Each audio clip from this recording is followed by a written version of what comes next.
It's week 10 of fantasy football and your teams are decimated, whether it's dealing with injuries, whether it's dealing with bye weeks. You need players you can plug into your lineups this week. And today I got you guys covered with my 10 sneaky starts for week 10 of fantasy football. Guys that are maybe under the radar, that maybe your league mates are ignoring, that can pay off in a big way in your lineup this week. We go straight to the wide receiver position. Let's waste no more time. And we talk about the 49ers wide receivers, specifically Ricky Pearsall and Jauan Jennings going up against Tampa Bay this week.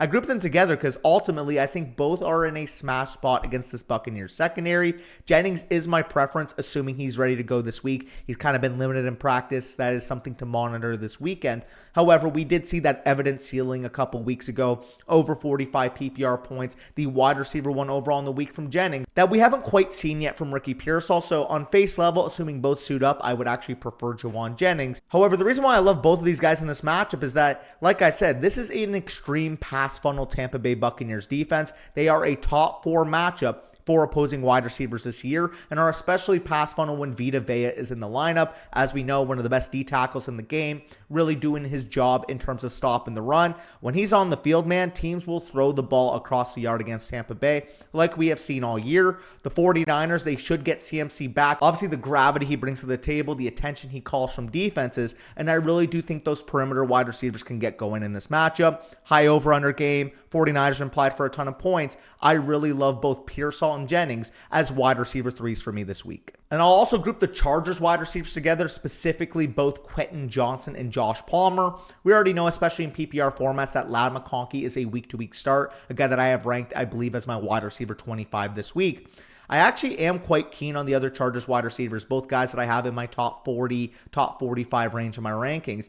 And the reason why is that this is a super sneaky, very good spot for both these players. The Titans defense overall, do not get me wrong, but when you contextualize their season, we do see that they are an extreme pass funnel defense. In fact, outside of the games where they played against both Tyler Huntley, Malik Willis, more, option style, rushing style quarterbacks, they've actually been the most pass funnel defense in the league, the number 1 team in pass rate over expectation for their opponents outside of those games this year. The Chargers have quietly been throwing the ball a lot more in these last few weeks. Since their bye week, they've gone over 30 passing attempts in 3 of their 4 games, whereas before the bye week, they did not cross 30 a single time. So if they're going to be in a game environment where the Titans are a pass funnel defense, maybe we see 35, 38 Herbert passing attempts. And if Herbert's throwing the ball that much, he's been playing like a top 5 level quarterback this year, and I do think he could sustain these tertiary pass catchers on the Chargers. And speaking of tertiary pass catchers, we go on to Demarcus Robinson of the Los Angeles Rams, Monday Night Football going up against the Miami Dolphins. Spoiler alert, this is not the only player we'll be talking about in this game.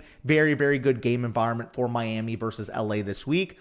And with Demarcus Robinson specifically, he's been a savior for fantasy football if you have started him in your lineup in these last 2 games, which again makes me a little nervous because it's like, is Demarcus Robinson going to continue scorching earth, or is he going to have that plateau game? But knowing the fact that he's attached to both Matthew Stafford and Sean McVay, I have a lot more steadiness putting him into my lineup. We know Puka Nacua and Cooper Kupp will both be eating, but we actually have evidence of Demarcus Robinson playing better when those 2 guys are on the field. When he can just be that third receiver, complementary deep threat to this high-octane offense, that is where he is best used. As soon as he's propped up into the wide receiver 2 usage role, that's typically when we see Demarcus Robinson struggle. In fact, this tweet by Scott here, in the last 8 games that both Cooper Kupp and Puka Nacua have been on the field, 6 catches, 94 yards, 2 receiving touchdowns, 2 catches, 35 yards, 2 receiving touchdowns, and you see all of those game logs. The common denominator is that his touchdown equity in this offense, when both Kupp and Nacua are on the field, again, like I said, the big play threat, the guy affecting the third level, for an offense with Matthew Stafford that, despite being a short area on script level offense, we know Matthew Stafford is willing to take deep shots. So with Demarcus Robinson, again, 3rd highest over under the slate, a guy that scored 4 touchdowns in his last 2 games, a little bit risky, but at the same time, knowing how good this game environment is, I think you can start him with a top 40 level confidence. Moving on to the running back position, again, another member of this game, we have Raheem Mostert of the Miami Dolphins on the flip side of the matchup. He doesn't quite have the role that he did last year. Obviously, Raheem Mostert, if you got him in the 12th round, 11th round of your drafts last year, was one of the biggest league winners in fantasy. However, despite not having that full-on role, we still know that he has touchdown equity on a good Miami Dolphins offense when Tua Tagovailoa is in the lineup, and I think that makes him a high-end running back 3 this week. Again, while he doesn't have the cleanest week-to-week projection in terms of being a guy that we can say will get 18 touches or 20 touches or 22 touches on a weekly basis, he's going to have 10 to 12 high-value touches, especially when they get inside the 5, inside the 10-yard line. Despite Devon Achane taking the next step in terms of his overall workload, we have still seen their goal line attempts be divvied up between Mostert and Achane this year. I think from a standalone perspective, he's a top 30 level play, and of course there's implied upside that if Devon Achane were to get nicked up in the second quarter and miss a quarter, or just in general, if Devon Achane were to miss time in this game, Mostert would automatically become a top 15 level running back projection on the week. Next up is Rachaad White, running back of the Tampa Bay Buccaneers, going up against San Francisco. And I know he's not really a sneaky player. He's probably a guy that went in the 3rd, 4th, maybe 5th round of your fantasy drafts. However, I do feel like a lot of the luster of Rachaad White has lessened as the year's gone on, specifically because this has become a 3-man workload. We know that Bucky Irving is stealing touches between the tackles, and even Sean Tucker has emerged a little bit on his limited touches in this backfield. However, the one thing that they don't have over Rachaad White is the receiving usage out of the backfield. We know Rachaad White, he's got his cons as a rusher, but God, he is a very good receiver out of the backfield. In fact, his overall route rate, while it's not insane, he's commanded a 19% targets per route run rate on the year. And in the games since Godwin has gone down, has gone over 18+% in each of those 4 games. We know Godwin and Evans already are not playing. Jalen McMillan is listed as questionable, and Sterling Shepard has already been ruled out. They need reliable pass catchers. We already know Cade Otton's going to be doing his thing at the tight end position, and I think that Tampa Bay supplements their receiving production out of their backs, out of the backfield. Rachaad White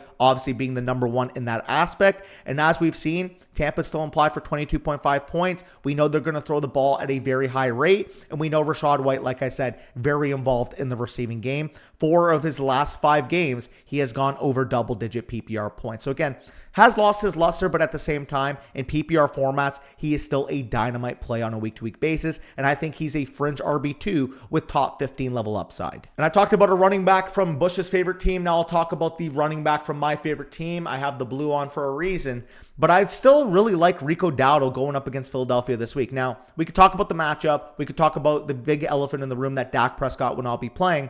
Obviously, the Eagles, more of a pass funnel defense. The Cowboys are big-time underdogs without Dak in the lineup, and they are implied for a low total. However, the reason why I am still on Rico Dowdle this week is that he's quietly developed into a true 3-down back for Dallas, and he has big-time receiving contributions. In fact, when you look at his overall receiving profile in the year, 22% targets per route run, and we saw his route rate increase to 61% in week 9. If he's going to run 61% of the routes and be that involved in terms of targets out of the backfield, despite the overall lessening of the offensive environment, despite, of course, the tough matchup on the ground, he can get there in the receiving game. And the reason why he saw his usage uptick as much as it did is that the week before, when he was inactive, we saw both Ezekiel Elliott and Dalvin Cook look dust, and Rico Dowdle has quietly played some very good football this year. So again, not very excited about the overall ceiling of Rico Dowdle given the offensive limitations. However, I do think the receiving role will supplement a solid floor, and like we've seen in the last month that he's played on the field, 13.1 PPR points, 18.4 PPR points, 10.5, and 21.7, each week ranking as a top 24 running back. So if you're thinking of fading Rico Dowdle because Dak's not on the field, I still think he will be supplemented a ton of production. Moving on to quarterbacks, we have Brock Purdy going up against Tampa Bay. I already talked about 2 of his wide receivers with Pearsall, with Jawan Jennings, and he's primed to dominate your quarterback slot this week. He's a guy that on a week-to-week basis is a top 12, top 15 level projection at quarterback, and he is my quarterback 7 on the week. Like I said, with Tampa's secondary, they leak every single game, and Purdy has arguably his most weapons all year, with Christian McCaffrey expected to return to the lineup this week. On top of that, some quiet rushing upside, 3 rushing touchdowns in his last 2 games. Fire up Brock Purdy with top 8 level confidence, like I mentioned. And a similar case can be made for Sam Darnold going on the road to play the Jacksonville Jaguars this week. Darnold has quietly scored 20 plus PPR points in each of his last 3 games and now gets the single worst defense in the NFL. The Jaguars are currently a top 6 matchup against all of quarterback, running back, and wide receivers this year, and the Vikings are implied for 25 plus road points this week. Nobody on the Jags can cover Justin Jefferson, Jordan Addison, TJ Hawkinson, Aaron Jones, and Darnold's path to upside, like I mentioned with Purdy, is a very similar case. So both these guys I actually have back-to-back. They are my quarterback 7 and 8 respectively this week. If you do have both of them, I would slightly lean Purdy, but I think both are very strong starts, and guys that I would start flat out over guys like Patrick Mahomes and Kyler Murray this week. And then finally, ending off at tight end, we start with Taysom Hill of the New Orleans Saints. But again, we can classify this guy as, a quarterback, running back, receiver, tight end, whatever the hell the Saints want to throw him out as, because he is the big Swiss Army knife of the Saints offense. And with no Chris Olave expected in this game, dealing with that concussion from last week, I think Taysom Hill will be used a ton in this matchup, divisional game, and we saw his usage in the last 2 weeks take a big spike up. 38% of the routes 2 weeks ago, 47% of the routes last week. And on top of that, he is getting targeted on his routes, over a 10% target rate in each of his last 2 games. With Taysom Hill, again, that's what he does in the receiving game. We also know that once they get inside the 5, inside the 10-yard line, he will take some goal line carries in that regard. And of course, if anything were to happen to Derek Carr in this game, we could see some quarterback usage snaps with how Rattler has struggled. So really with Taysom Hill, the fact that you could put him in your tight end slot makes him so appealing, because we have seen an evidently high ceiling from Taysom Hill in some weeks. And then finally, closing the video, we have Jonnu Smith of the Miami Dolphins going on the road, another member of this Miami-LA matchup. But with Jonnu Smith, it's pretty simple. The Rams are top 10 matchup for opposing tight ends this year.